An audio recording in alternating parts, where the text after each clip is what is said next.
ہم کیا کریں؟ وہ سارے فضائل جو علی کے بیان کی جاتے ہیں وہ ہم کیسے لا کے، اس لیے کہ وہ بیٹی نہیں ہوئے.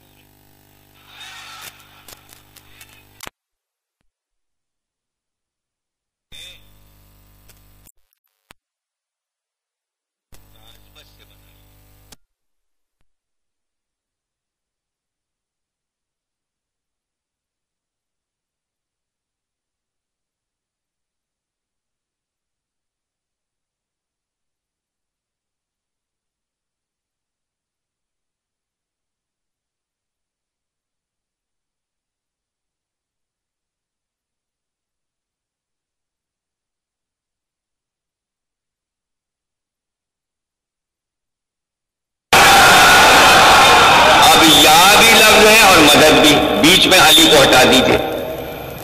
اب وہاں پہ نام رکھتے جائیے، یا مدد یا مدد یا مدد یا مدد، سب ڈس بیلنس ہو جائے گا.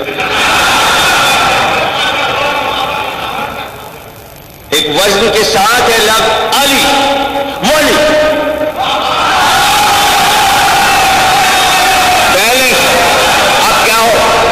فلا ولی، فلا ولی، فلا ولی. ارے بھائی کتنے گردن میں موچ اور ڈوچ آ جائے گی، اور زبان میں کتنی موچ آ جائے گی. آرام سے بچے نے کہہ دیا علی ولی، آرام سے کہہ دیا علی ولی اللہ. وزن میں ہے علی ولی اللہ. اب فلانا وہ عبد القدوس ولی اللہ نہیں، وزن میں نہیں ہے. تو ہر چیز پیمانے کے مطابق اللہ نے وزن میں بنائی ہے.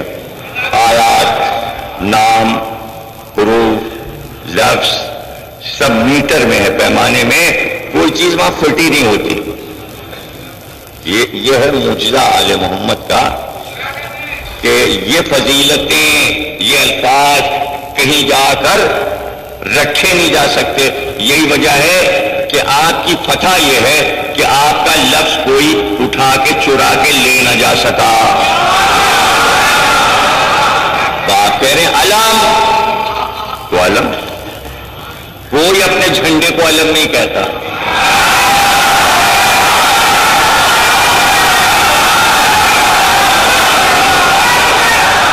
آپ نے کہا سبیل، تو بس سبیل ہے، حسین کی سبیل ہے. سبیل کوئی بھی لگائے لکھنا پڑے گا سبیل حسین. کسی کی سبیل نہیں ہوتی. کہاں سے لگ جائے گا؟ آپ نے کہا غدیر خم، آپ نے کہا مولا، تو دوسرا لفظ کہاں سے آئے گا؟ اب کہہ کے دیکھ لیجئے مولا علی، کتنا اچھا لگ رہا ہے. مولا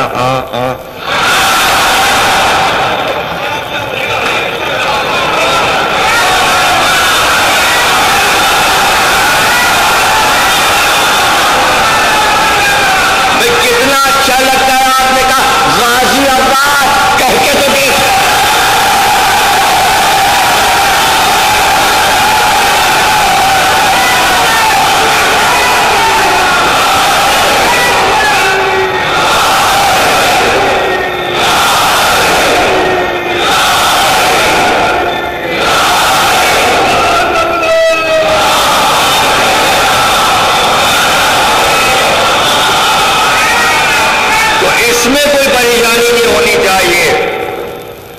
سوچنا چاہیے غور سے کہ مرضیاں ہم نے ان کو دے دی.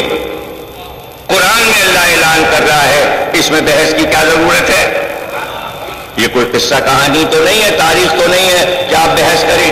آیت کہہ رہی ہے ہم نے مرضیاں دے دی. اب آپ اس پہ تو بحث کر سکتے ہیں، اس پہ بحث نہیں کر سکتے کہ مرضیاں دی کہ نہیں دی. اس پہ بحث نہیں ہو سکتی. دے دی تو اب نہیں تو ہے ہی نہیں. ہاں اب اس پہ بحث کر لیجئے، ساری دے دی، تھوڑی سی دی، آدھی اپنے پاس رکھی، یا آدھی دی، یا خود خالی ہاتھ ہو گیا، یا اتنی تھی کہ علی کو دے کے مرضیاں پھر اپنی نئی بنا لی، اسٹاک نیا لے آیا. اب جتنی چاہے بحث کرو، اس میں تو گنجائش ہے نا بھائی. لیکن اس پہ کیا بحث کرو گے؟ وہ توحید پہ زر پڑے گی اگر اس پہ بحث کرو گے کہ کتنی تھی، سب دے دی، خالی ہاتھ ہو گیا، یا اور مرضیاں تھیں. نہیں، یہ مسئلہ نہیں ہے. مرضیاں ہیں اللہ ہی کے پاس. نہیں سمجھے؟ مرضی اسی کی ہے. پھر علی کو کیا دیا؟ مرضیاں اسی کے پاس ہیں. پہلے بھی تھیں، رہیں گی قیامت تک. مرضیاں سب اللہ کے پاس. علی کو کیا دیا؟ سمجھیں گیا؟ امام صادق فرماتے ہیں ہم ارادہ الہی ہے. جب ہم ارادہ کرتے ہیں تو وہ ارادہ. مرضی کا مطلب یہ ہے کہ تم جب ارادہ کرو گے وہی ہماری مرضی ہے. یہ ہے مرضات اللہ. اب یہ بھی کسی کی سمجھ میں نہ آئے. اور کبھی فرمایا امام نے وہ ہم بن جاتا ہے اور کبھی ہم وہ بن جاتا ہے.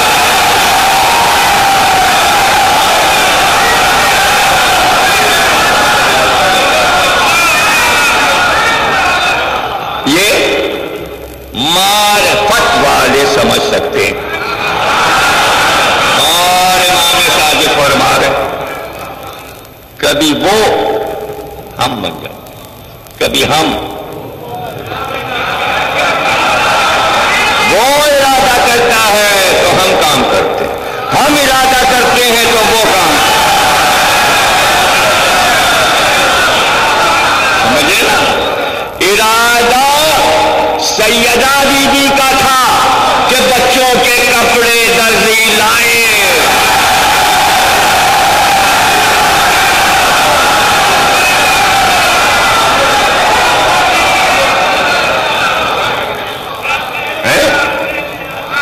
ان کا کہ بھائی علی کا امتحان ہو جائے کہ علی غیب جانتے ہیں کہ نہیں. اس کی بڑی فکر رہتی تھی لوگوں کو، رسول اللہ غیب جانتے ہیں، علی غیب جانتے ہیں. مطلب فکر یہ رہتی تھی گھر میں ہم جو کچھ کر رہے ہیں یا کہیں بیٹھے کچھ غیبتیں وغیرہ کر رہے ہیں تو پتہ تو نہیں چل جاتا. تو اس کو آزماتے تھے کہ ابھی ابھی کیا ہوا ہے، ابھی ابھی کیا ہوا ہے. تو ابو جہل ایک بار آیا، کچھ اس نے بدتہذی بھی کی تو آپ نے کہا تو نے پڑوس کا مرغ ابھی تو چرا کے کھایا ہے اور کھلا جگہ تو ہڈیاں گاڑ کے آیا، کھا گیا. تو کافر ڈرنے لگے تھے کہ بھئی یہ کفر جو ہے لرزہ پر اندام اس لیے تھا مکے کا کہ یہ سب جانتے ہیں، ان کو خبر ہو جاتی ہے. تو انہوں نے کہا کہ جنازہ تیار کر لو اور ایک 20 سال کے لڑکے کو لٹا لیا، لٹا کے کپڑا ڈال کے جنازہ بنا کے لے آئے، لا الہ الا اللہ کندھا دیتے ہوئے. اور علی سے کہا نماز جنازہ پڑھا دیجئے. آپ نے 3 بار پوچھا اس مردے کی نماز جنازہ پڑھا دوں، یعنی یہ مردہ ہے. علی نے ارادہ کر لیا یہ مردہ ہے.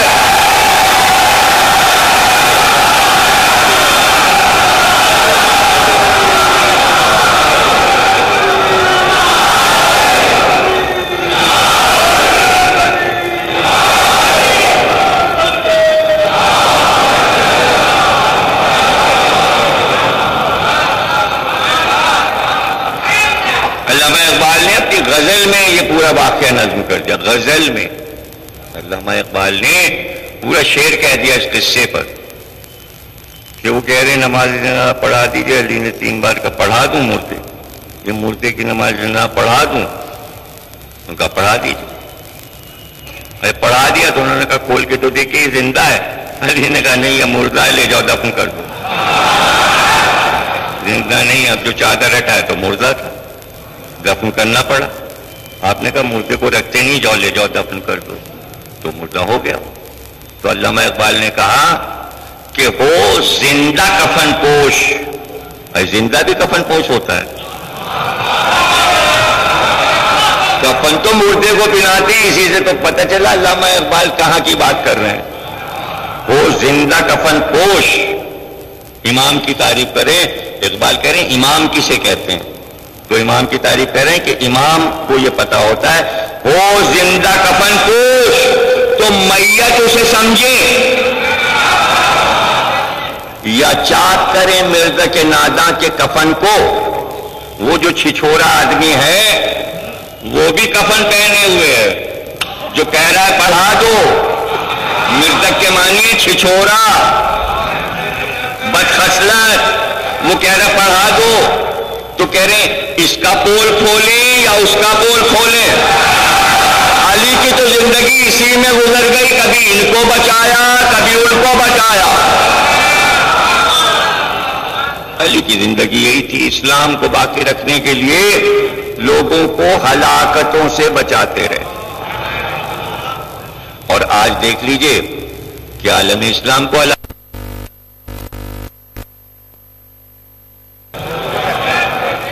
نبوت سمجھ میں نہ آئے، علی کا ذکر نہ ہو تو نمازیں سمجھ میں نہ آئے، علی کا ذکر نہ ہو تو روزے اور زکوٰۃ اور حج سمجھ میں نہ آئے. علی کی ذات سے یہ پورا دین اپنے ارکان کے ساتھ زندہ ہے. قرآن کی ہر آیت کی روح علی ہے. علی نہ ہوتے تو قرآن کی آیت کی تفسیر نہیں ہو سکتی تھی. تو اللہ نے نفس خرید لیا اور مرضیاں دے دی. علی بستر رسول پہ سو گئے، آرام کر رہے تھے. رات بھر کافر چھوٹی چھوٹی کنکریاں مارتے رہے کہ اٹھیں، بستر سے اٹھیں، کنکر پھینکتے رہے. علی کو نیند آ چکی تھی، آرام سے سو رہے تھے. چادر ہٹائی، صبح ہوئی، صبح کی نماز کا وقت ہونے والا تھا. علی نے چادر ہٹائی. ارے سب دیواریں کود کود کے اندر آئے. یہ تو ابو طالب کا بیٹا ہے، یہ تو ابو طالب کا بیٹا ہے. بے اختیار کا محمد کہاں ہے؟ تو آپ نے بھی فوراً بے ساختہ جواب دیا، میرے حوالے کیا تھا، جہاں ہو جا کے ڈھونڈ لو، جہاں ہو جا کے ڈھونڈ لو. اب دیکھیے علی کو گھیرا جا چکا ہے، اور یہ ذہن میں رہے کہ ابھی تک مکے میں علی نے تلوار نہیں اٹھائی. ابھی کسی نے علی کو تلوار چلاتے نہیں دیکھا. مدینے جائیں گے، پھر بدر کی لڑائی ہوگی تو پہلی بار علی بدر میں جنگ کریں گے اور تلوار نکالیں گے. ابھی عربوں کو پتہ نہیں ہے کہ یہ سورما تلوار کیسی چلاتا ہے، ابھی کسی کو خبر نہیں. تو چونکہ مکے میں حکم نہیں ہے تلوار چلانے کا، توجہ ہے نا، حکم نہیں تھا کہ علی مکے میں تلوار نکالیں. کیوں؟ بھائی وہاں مچھر نہیں مار سکتے؟ اتنا بڑا ابو جہل کیسے مار دیا جاتا؟ نہیں مار سکتے نا. خانہ خدا ہے، حدود حرم ہے، اس لیے وہاں حکم ہی نہیں ہے تلوار نکالو. خوریزی تو ہو نہیں سکتی. سمجھ رہے نا؟ ائمہ کو سمجھنا آسان ہے، رسول کو سمجھنا آسان ہے. 13 برس تلوار نہ نکالنا، کسی نے پوچھا کیوں نہیں نکالے، اور مدینے میں آتے ہی نکال لے. آج تک کسی نے پوچھا کہ حسین حج چھوڑ کے کیوں چلے گئے؟ اس گھرانے کو معلوم ہے نا کہ اس گھر پہ تلوار نہیں چلتی. بھلے کوئی غیر چلائے تو ہماری وجہ سے کیوں چلے، ہم چلے جائیں. حسین چلے گئے، خوریزی نہ ہو. سمجھے نا؟ تو علی نے ابھی تلوار نہیں چلائی اور سب نے گھیر لیا علی کو. اب علی، ابو جہل علی سے باتیں کر رہا ہے، پوچھ رہا ہے کہاں ہے محمد. علی سامنے دیکھ رہے ہیں. پیچھے والا جو پہلوان تھا اس نے تلوار نکالی اور چاہ کے علی کا سر گردن سے فوراً ہوا دے. اس میں سیکنڈ لگے، سیکنڈ. اور علی ابو جہل سے کیا کہہ رہے تھے؟ وہ کہہ رہا تھا کہ ہم تمہیں چھوڑیں گے نہیں ابو طالب کے بیٹے. تو علی نے کہا سن ابو جہل، تجھے پتا ہے ابو طالب کے بیٹے کے پاس اتنی شجاعت ہے، تلوار تو چلا ہی نہیں، اتنی شجاعت ہے کہ اگر میری شجاعت دنیا کے تمام بزدلوں میں تقسیم ہو تو پوری دنیا کے بزدل شجاع بن جائے۔ ابو جہل سن، ابو طالب کے بیٹے کے پاس اتنا علم ہے کہ دنیا کے تمام جاہلوں میں اگر میرا علم تقسیم ہو تو پوری دنیا کے جاہل عالم بن جائیں۔ اور سن، ابو طالب کے بیٹے کے پاس اتنی سخاوت ہے کہ دنیا کے سارے کنجوسوں میں میری سخاوت بانٹی جائے تو دنیا کے کنجوس سب سخی بن جائے۔ اب یہ دیکھیں گفتگو بس اتنی تھی جتنی دیر میں نے کی، اور اس نے چلائی تلوار، اور علی ادھر دیکھ نہیں رہے تھے اور ادھر کر رہے تھے بات ابو جہل سے کر رہے تھے، تلوار پیچھے سے چلی اور بات کرتے کرتے ایک بار علی نے الٹا ہاتھ، سیدھا نہیں الٹا ہاتھ یوں کر کے جو گھمایا تو جو تلوار اٹھایا تھا اس کے منہ پہ پڑا، گرا تڑپا اور 3 گھنٹے بے ہوش پڑا۔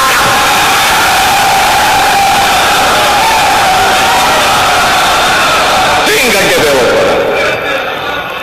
نام وام سب تاریخ میں لکھا ہے، ہم تو بغیر نام وام کے بات کرتے ہیں۔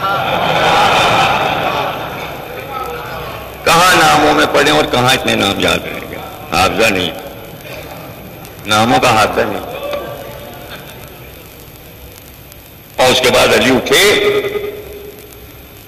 اور کہا سنو، میرے بھائی نے مجھے اس لیے چھوڑا ہے کہ ان کے پاس تم لوگوں کی امانتیں تھیں، تم امانتیں رکھاتے تھے، اگر ہم چلے جاتے تو تم کہتے ہماری امانتیں لے گئے بنی ہاشم۔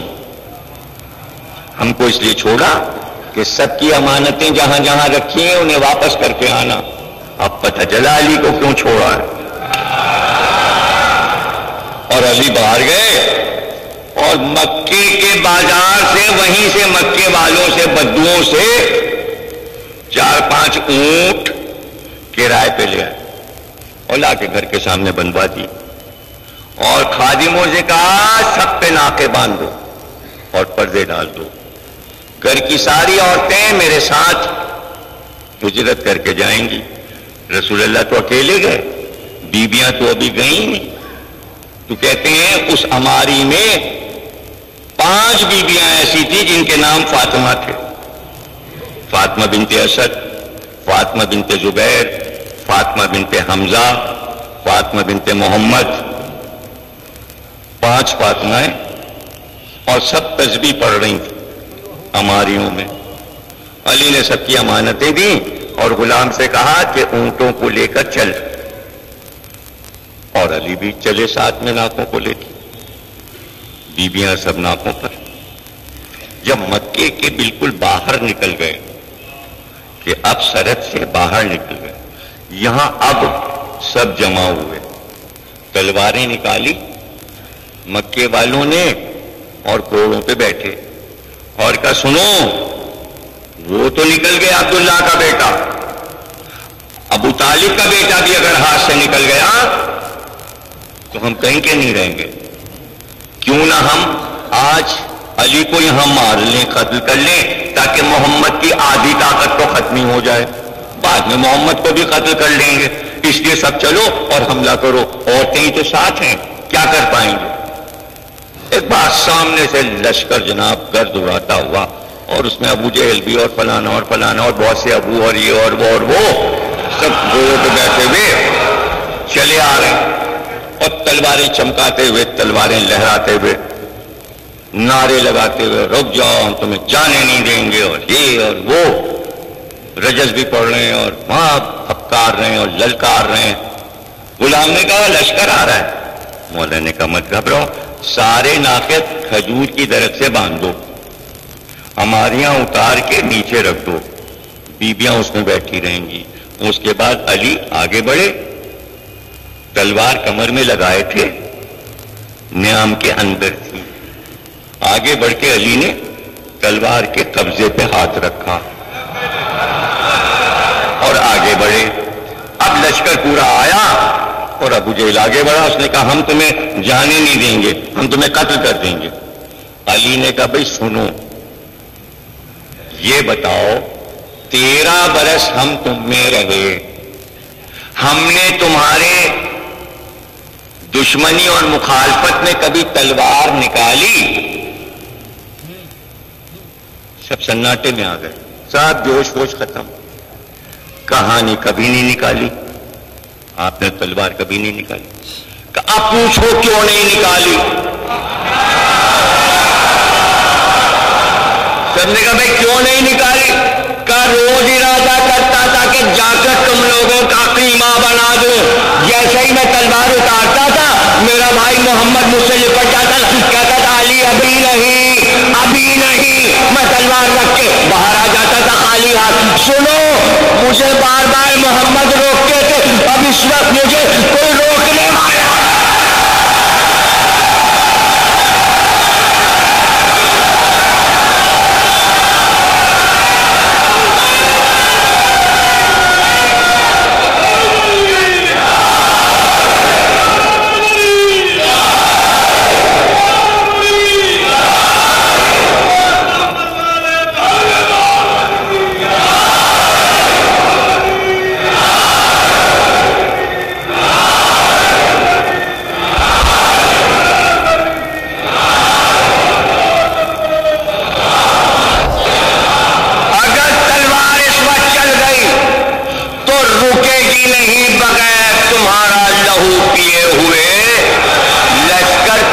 کی طرف الٹ گیا, ایسے بھاگے جیسے تھے ہی نہیں.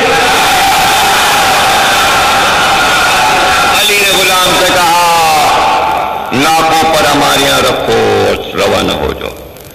کس شان سے مکے سے علی نکلے اور مدینے پہنچے. رسول اللہ بھی پہنچ چکے تھے مدینے. سرحد مدینہ پہ استقبال ہوا. ایک ایک کہہ رہا ہے ہمارا مکان خالی ہے, ہمارا مکان خالی ہے, ہمارے مکان میں تشریف لے چلیے. آپ نے کہا ہم مدینے میں قدم رکھیں گے ہی نہیں. سب نے کہا سرکار تھکے ہوئے, کہ جب تک علی نہیں دکھائی دیں گے میں مدینے کے شہر میں علی کے بغیر داخل نہیں ہوں. اور پھر خوشخبری مل گئی کہ علی آ گئے. دوڑ کر علی کو گلے سے لگا لیا اور علی کو لے کر ساتھ میں مدینے میں داخل ہوئے. اور اس کے بعد کہا بھائی یہ فیصلہ کہ کس کے گھر پہ رہیں گے. ناکے سے اترے اور ناکے کو چھوڑ دیا اور کہا دیکھو یہ ناکا چلے گا, یہ جہاں جہاں جائے گا اس کی مہار میں نے زمین پہ چھوڑ دی. یہ اس کا رسی کا ٹکڑا جو ہے مہار, یہ جہاں جہاں خط کھینچے گی اتنے حصے میں ہم رہیں گے. اس نے خط کھینچ دیا. آپ نے کہا بنیاد رکھ دو, یہ ہے پہلی مسجد نبوی. بھائی بنیاد کس نے رکھی؟ ایک جانور نے, ایک جانور نے. جانور لکیر کھینچے تو سرحد بنے. دنیا کی پہلی مسجد کون سی ہے؟ پہلی مسجد مسجد نبوی. پہلی مسجد ایک جانور کے گلے کی رسی سے حد بندیوں میں بنی. تو اللہ کا گھر جانور کا احسان مند ہے. ہم ایک جانور اگر گھوڑا نکال دیں جلوس میں تو لوگوں کو پریشان. کتابیں اگر آپ پڑھیے کہاں یہاں آپ کو ملتی ہوں گی, وہاں سے کتابیں. انسان اور حیوان, میں نے اشرا پڑھا ہے, پورا اشرا ہے, نیٹ پر بھی ہے کہ جانور نے کیا خدمات کی ہیں ائمہ کی اور انبیاء کی. اور اس کے علاوہ دوسری کتاب ہے میری میر انیس کے کلام میں حیوانات کا تذکرہ, وہ بھی پڑھیے, دلچسپ کتاب ہے. تو پڑھیں بھی, سنیں بھی اور پڑھیں بھی. اور جسے اردو نہیں آتی وہ اردو ضرور سیکھے. پھر میں کہوں گا کہ اہل بیت دنیا کی کوئی زبان نہ سمجھا سکی، نہ عربی سمجھا سکی نہ فارسی. اردو نے بتایا اصل میں کہ اہل بیت کی ذات کیا ہے. ہم اردو کے احسان مند ہیں کہ اس نے روحانیت سمجھا دی، معرفت سمجھا دی. دیکھیے عربی کو اگر سمجھانا ہوتا تو یہ نہ کہتی عربی کہ مولا کے 18 معنی ہیں، سمجھا دیتی پھر علی کو. کہتی نہیں ایک ہی معنی ہے، علی ولی اللہ. عربی کو کہنا چاہیے تھا نا، لیکن یہاں آئے تو اردو نے سمجھا دیا کہ صرف علی ولی اللہ نہیں، خلیفتہ بلا فصل بھی علی. یہ اردو کا کارنامہ ہے، یہ عربی کا نہیں ہے، یہ فارسی کا نہیں ہے، یہ اردو کا کارنامہ ہے. یہ دکن اور لکھنؤ کا کارنامہ کہ اردو نے بچوں کو سمجھایا کہ علی ولی اللہ کے آگے بھی اور کچھ ہے، حجت اللہ بھی ہے نا. سمجھ ہے نا. تو اردو کی خدمت اب ہمیں کرنی چاہیے. پہلے اردو نے خدمت کی عوام کی دکن میں اور لکھنؤ میں، اب آپ کو کرنی چاہیے. ہندی کوئی الگ نہیں ہے، ہندی بھی اردو ہی ہے. لکھنے میں فرق ہے، پڑھی ایک ہی طریقے سے جائے. وہ ہندی میں آپ لکھیں گے آنا تھا تو اردو میں لکھیں گے الف زبر آ نون زبر نا آنا تے اے الف تھا. اور ہندی میں لکھیں گے بڑا آ، نا کے آگے پھر آ کی بندی آنا، اور تھا تھا اور آ کی پائی تھا. پڑھنے میں تو ایک ہی، لکھنے کا مسئلہ ہے. تو اب وہ کمپیوٹر پہ بڑی آسانی ہے، ان پیج بھی آ گیا. ان پیج میں آپ آرام سے عربی بھی لکھ سکتے ہیں، فارسی بھی لکھ سکتے ہیں، اردو بھی لکھ سکتے ہیں. تو کمپیوٹر پہ بیٹھ کے سیکھیے. ٹائم حضرت شام حسین نے لکھا 12 برس کا بچہ 12 زبانیں سیکھ سکتا ہے 12 سال کی عمر میں. یہ قدرت کی طرف سے ودیعت ہے. عبور نہیں حاصل کرے گا، لیکن بولنے لگے گا 12 زبانیں اور لکھنے لگے گا. اگر نہیں تو آزما کے دیکھ لیجئے، کوئی 12 برس کا بچہ کل پکڑ لیجئے گا اور اس کو بٹھا دیجئے گا 15 منٹ ہر زبان بیٹھ کے پریکٹس کر لے، لکھ لے.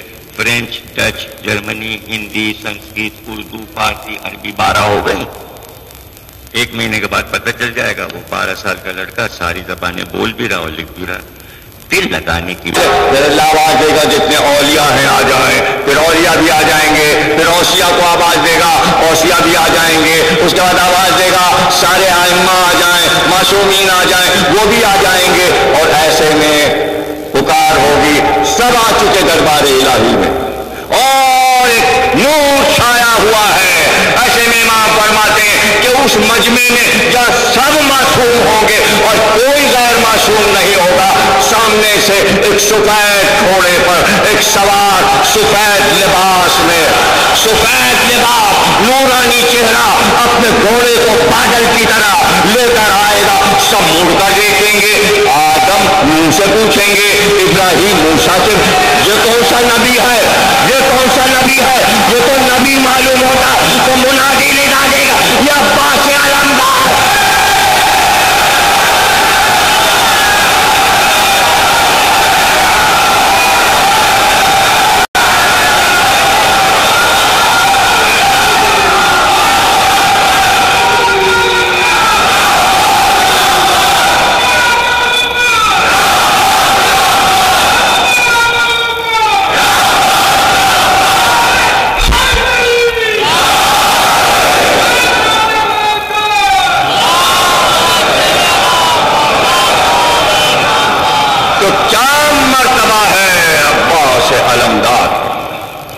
خطاب حضرت عباس کا ایسا ہے جو کسی کو نہیں ملا.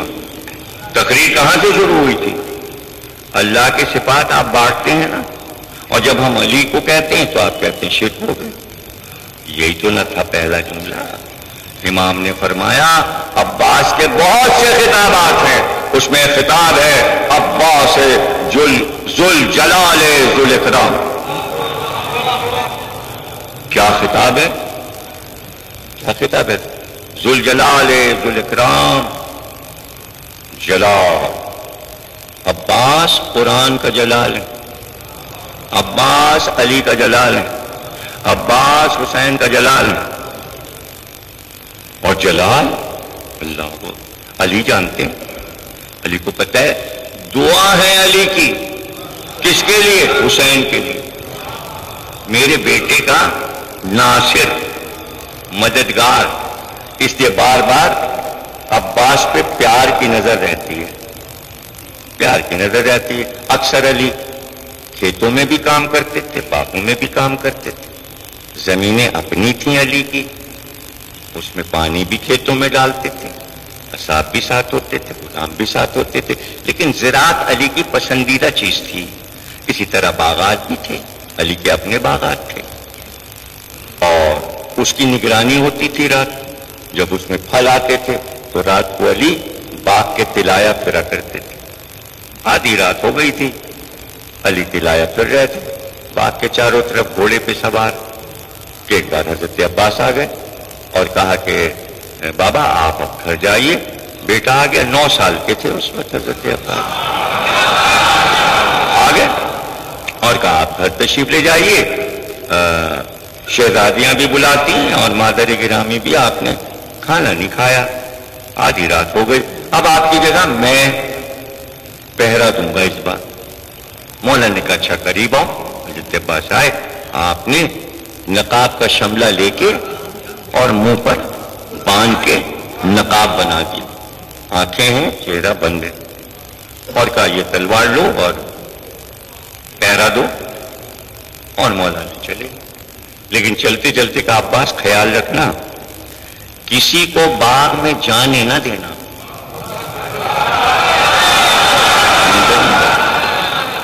حضرت عباس نے فرمایا مولا علی بابا اگر کوئی زبردستی بزور شمشیر اندر جانا چاہے تو کافی تلوار نکال لینا اور اسے کہنا میرے ساتھ تلوار چلا. اگر تو جیت گیا تو تو چلا جا، اور اگر تو ہار گیا تو واپس جا. ظاہر علی کا فرمان تھا.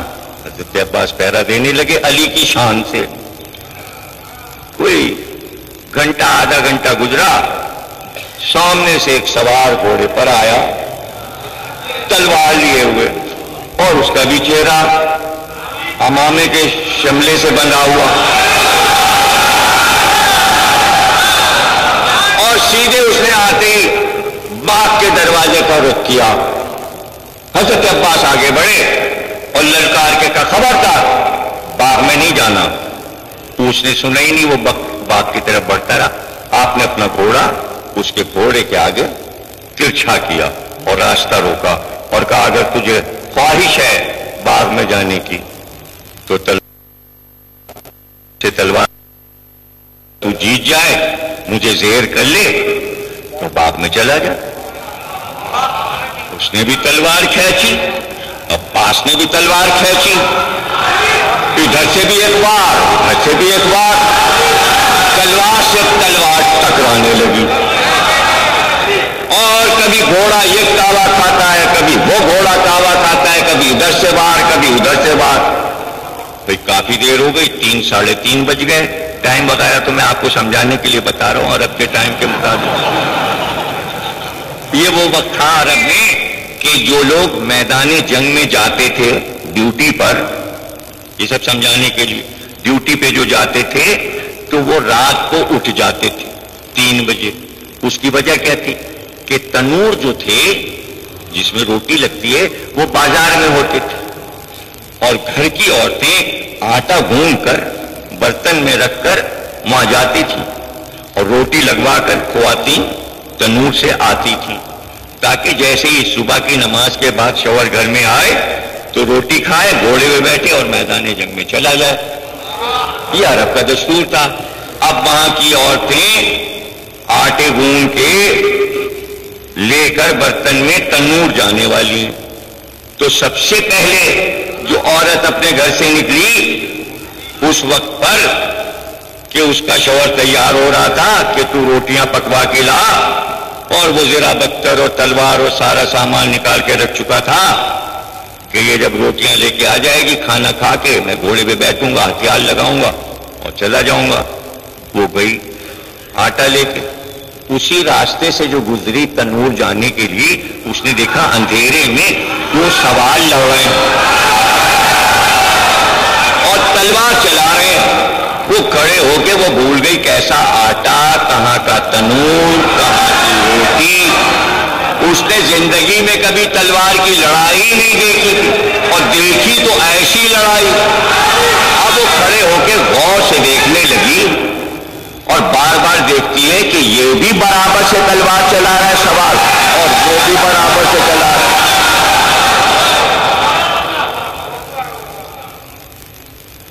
کافی دیر گزر گئی، اس نے کہا نہ یہ ہارتا ہے نہ وہ ہارتا ہے، نہ یہ زیر ہوتا ہے نہ وہ زیر ہوتا ہے۔ جب کافی دیر ہو گئی تو اس نے سرخی آسمان کے لیے ایک دم گھبرائی کہ میں کس کام سے نکلی تھی۔ اب جو تنور گئی، پتہ چلا تنور تو ٹھنڈے ہو چکے، روٹیاں پک چکی، تنور والے گئے۔ وہ ویسے ہی آٹا لیے گھر واپس آئی، خاموش سر جھکائے۔ شوہر نے کہا روٹیاں لے آئی؟ کہا نہیں۔ اس کو تو غصہ آ گیا، بھوکھا تھا وہ، اس کو تو کھا کے جانا تھا۔ غصے میں اسے تلوار اٹھائی، کہا میں تیرا سر قلم کر دوں گا، تو گئی کس کام سے تھی اور روٹی لگوا کے نہیں لائی؟ جیسے ہی اس نے تلوار اٹھائی کہ زوجہ کو قتل کر دے، وہ دوڑی دوڑی گئی، اس نے جلدی سے دوسری تلوار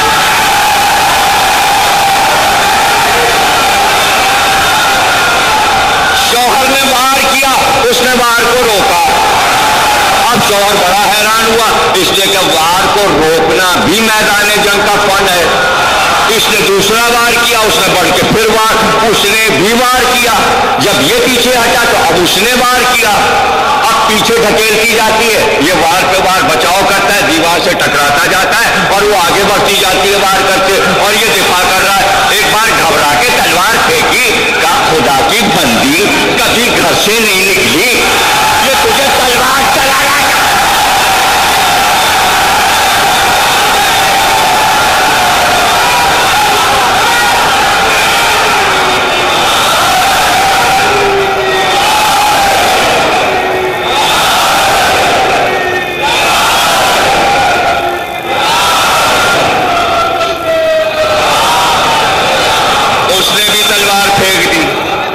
جب شوہر نے پھینکی تو اس نے بھی پھینک دی۔ کہا بھائی تجھے تلوار چلانا کہاں سے آ گئی؟ اس نے کہا مجھے کب چلانا آتی تھی تلوار؟ وہ تو میں ابھی روٹیاں لگوانے تنور گئی تھی، وہ باغ کے پاس میں نے دیکھا دو جوان لڑ رہے تھے، وہ ایسی لڑائی لڑ رہے تھے، ایک ایک وار میری نگاہوں میں بس گیا کہ تلوار چلاتے کیسے، وار کو روکتے کیسے۔ قدرتی طور پہ میرا ہاتھ تلوار کی طرف بڑھا، اب میں وہی کر رہی تھی جو ابھی دیکھ کر آئی ہوں۔ شوہر نے کہا ایسے معجزاتی وار کہاں ہوتے، میں بھی تو دیکھوں۔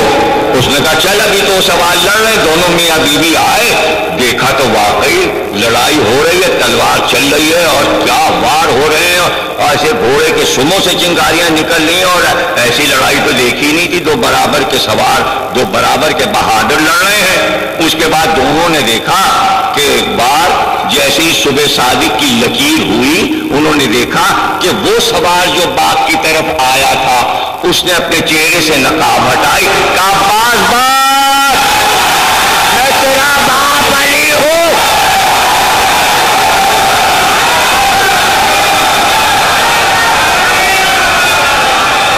اور ایک بار بیٹے کو گلے سے لگا لیا، کہا باز میں اس لیے واپس گیا تھا اور پھر واپس آیا کہ میرا باز کربلا میں تلوار چلائے گا تو کس شان کی چلائے گا۔ آج مجھے اطمینان ہو گیا، میرے لال تم پر اعتماد ہے، جب تک تم رہو گے کوئی حسین پہ وار نہیں کر سکتا۔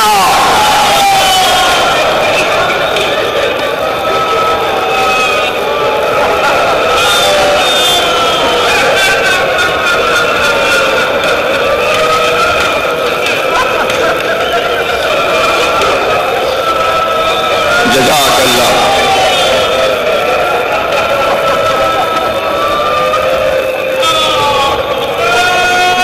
یہ جملے مورخ اگر لکھ دے، میں ان جملوں کو ہلکا نہیں سمجھتا کہ مقتل نگار یہ کہے جب تک عباس زندہ رہے حسین کے جسم پر ایک بھی زخم نہیں آیا۔ حسین کو ایک بھی تیر نہیں لگا، حسین کو تلوار کا کوئی زخم نہیں آیا۔ واہ رے عباس، کیا کہنا حضرت عباس کا، جو محبتیں حضرت عباس سے حسین نے کی ہیں بس اسی کا اثر ہے کہ ہم کو بھی حضرت عباس سے بے پناہ عقیدت و محبت ہے۔ دو بھائی کے دو روزے، چین نہیں پڑتا ظاہر کا، کبھی ادھر جاتا ہے کبھی حسین کے پاس ہے کبھی عباس۔ یہ تو قدرت نے انتظام کیا کہ بھائی دونوں آمنے سامنے ہیں۔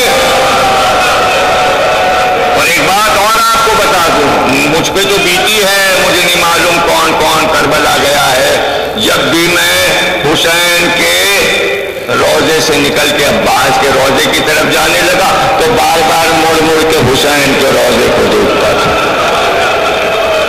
اور جب عباس کے روزے سے نکل کے حسین کے روزے پہ جاتا تھا تو مڑ کے عباس کے، بس یہ دیکھتا تھا فاصلہ کتنا ہے، ابھی تو واپس آئیں گے نا۔ فیصلہ کرنا مشکل ہے، کتنی دیر یہاں بیٹھیں اور کتنی دیر وہاں بیٹھیں۔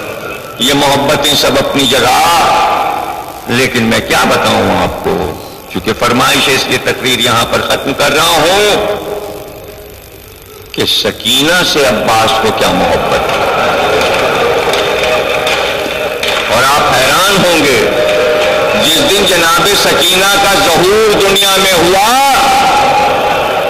24 ذی الحج کو ماں کی آغوش ام رباط کی گود میں سکینہ آئی، کہتی سب سے پہلے بچی کو جب حسین نے گود میں لیا تو آواز دی میرے عباس کو بلاؤ۔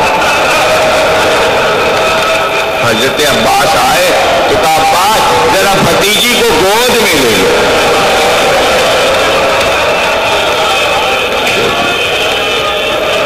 ادھر عباس نے سکینہ کو گود میں لیا، ادھر حسین کی آنکھ کے آنسو چلے، منظر دیکھا۔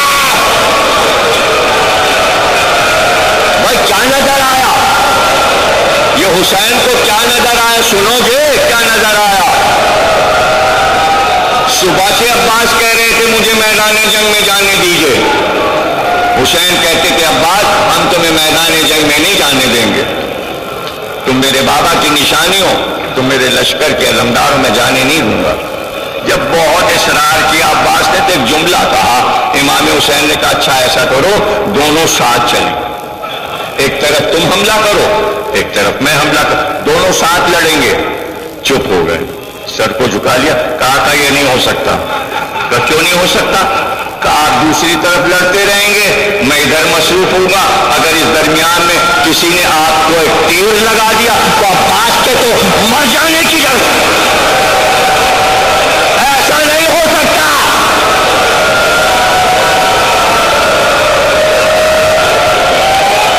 بس دو چار لفظ ادا کرنے، آپ جیسے عزادار کافی ہیں، چند جملے، قدیم عزاداری کے بانی ہیں آپ لوگ، عزاداری کو ایک رونق عطا کی ہے آپ نے، پورے ورلڈ میں حیدرآباد کی عزاداری ایک زندہ تصور ہے، کیا ہے حیدرآباد کی عزاداری، اور جہاں جہاں امریکہ لندن جہاں جہاں حیدرآباد کے لوگ پہنچے وہی رنگ بنا دیا عزاداری، لندن میں امریکہ میں جہاں جہاں میں ملا حیدرآباد کے لوگوں سے، اسی طرح یہی علم کا نقشہ، یہی سوچخانی جو یہاں ہوتی ہے، اسی طرح مجلس، اسی طرح سننا، یہی عقیدت، یہی فضائل، یہی مسائل۔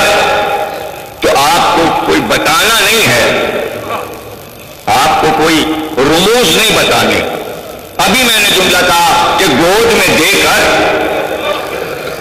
بھتیجی کو چچا کی گود میں دے دیا، حسین کو کوئی منظر نظر آیا، وہ منظر کیا تھا وہ دیکھ لیجئے، جو حسین نے سکینہ کی پیدائش پہ کربلا کا منظر دیکھ لیا تھا، وہ منظر دکھانا چاہتا ہوں۔ ایک بار عباس نے دیکھا اجازت نہیں ملتی، سر کو جھکائے ہوئے خیمے میں داخل ہوئے، اندر گئے. آواز دی زوجہ کو، میری سکینہ کہاں؟ میری بچی سکینہ کہاں ہے؟ میری بیٹی سکینہ کہاں؟ ایک جواب آیا، پیاس سے نڈھال ہے، اٹھ نہیں سکتی.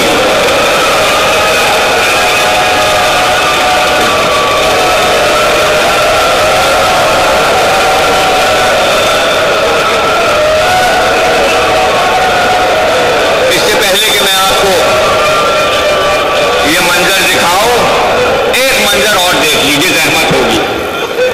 یہ تو چچا ہے نا، عباس تو سکینہ کے چچا ہیں. حضرت عباس کی زوجہ سکینہ کی کون ہوئی؟ چچی. تو جب چچا چاہتا ہے تو چچی بھی تو چاہتی ہوگی. سکینہ بی بی سوچنے لگی، پانی نہیں ہے، خیموں میں پانی نہیں. میرے چچا عباس علمدار ہیں، شاید ان کے خیمے میں چچی کے پاس کچھ پانی بچا ہو. چلو چچی سے پانی مانگ لیں گے. بہت روئیں گے آپ. بھائی اس وقت خیمے میں سکینہ داخل ہوئی جب سکینہ کی چچی نماز ختم کر کے سلام پھیرنے جا رہی تھی. جیسے ہی احساس ہوا کہ سکینہ خیمے میں داخل ہوئی ہے، عباس کی زوجہ نے نماز کو آگے بڑھا دیا. پھر اس کے بعد پھر شورا پڑھا، پھر قیام کیا، پھر بیٹھی، پھر سجدہ کیا.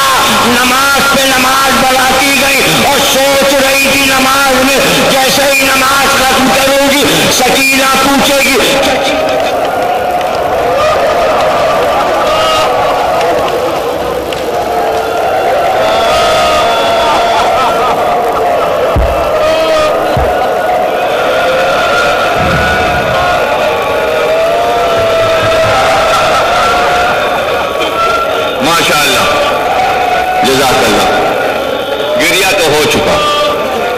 مجلس کا مالکات نورانی مجلس آپ نے بنا دی. جب ذکر عباس ہو اور ذکر سکینہ تو مجلس کے نور کا کیا کہنا. تو یہ بھی سن لیا آپ نے کہ چچی سے سوال آب نہ کر سکی اور جواب ملا نہ ڈھال ہیں پیاس سے. دوڑ کر گئے، سکینہ کو گود میں اٹھایا. سکینہ کو حضرت عباس نے گود میں اٹھایا، گود میں لیا. کہا بیٹا کیا حال ہے؟ کہا چچا اب تو دم لبوں پر ہے. ہم تو سمجھ رہے تھے کہ آپ کو علم ملا ہے تو آپ پہلے اس کے انعام میں ہمیں پانی پلائیں گے. صبح سے یہ وقت ہو گیا آپ کو علم ملے ہوئے. کہا سکینہ گھبراؤ نہ، ہاں علم تو مجھے ملا ہے، وعدہ میرا ہے، پانی میں لاؤں گا، پانی میں لاؤں گا. لاؤ اپنی مشق لاؤ. سکینہ مشق لائی، علم کو جھکایا، کہا اس میں مشق باندھ دو. مشق باندھی، علم لیا. اب سکینہ سے کہا میری گود میں آؤ. بھائی منظر دیکھ رہے آپ، سکینہ کو گود میں لیا، ہاتھ میں علم. خیمے کا پردہ ہٹا کر عباس باہر آئے. حسین نے دیکھا کہ عباس تنہا نہیں آ رہے، سکینہ گود میں ہے. تقریر کا آخری جملہ، ایک بار حسین نے عباس سے کچھ نہیں کہا، عباس کی طرف نہیں دیکھا. ایک بار سکینہ کو پکارا، کہا سکینہ تمہارا ارادہ سمجھ گیا، اگر تم نے چچا کو بھیج دیا تو اب چچا نہیں ملے گا. سکینہ اب نہ پاؤ گی. وہی ہوا کہ شام غریبہ میں جب گل کھلے تو پکارا چچا پاس آئیے. سکینہ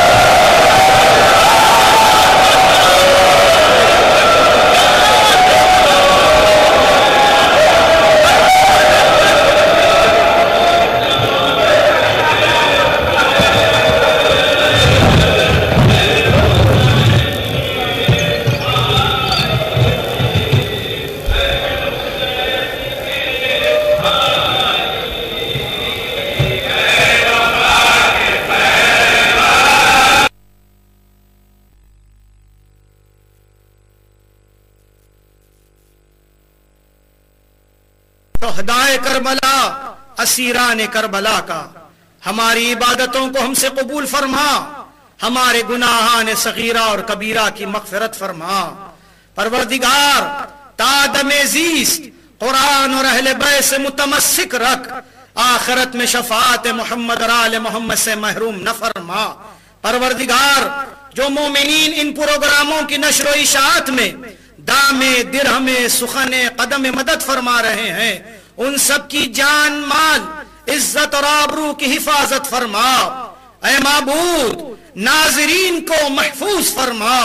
پروردگار اوسین چینل اور RMS کے تمام خدمت گزاروں کو شر اشرار اور شر شیاطین سے محفوظ فرما۔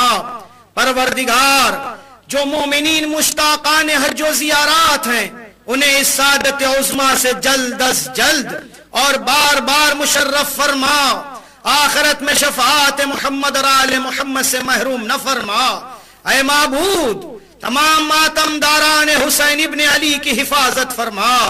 اے پروردگار تمام فرقوں تمام مسلکوں کو مل جل کر رہنے کی توفیق عنایت فرما۔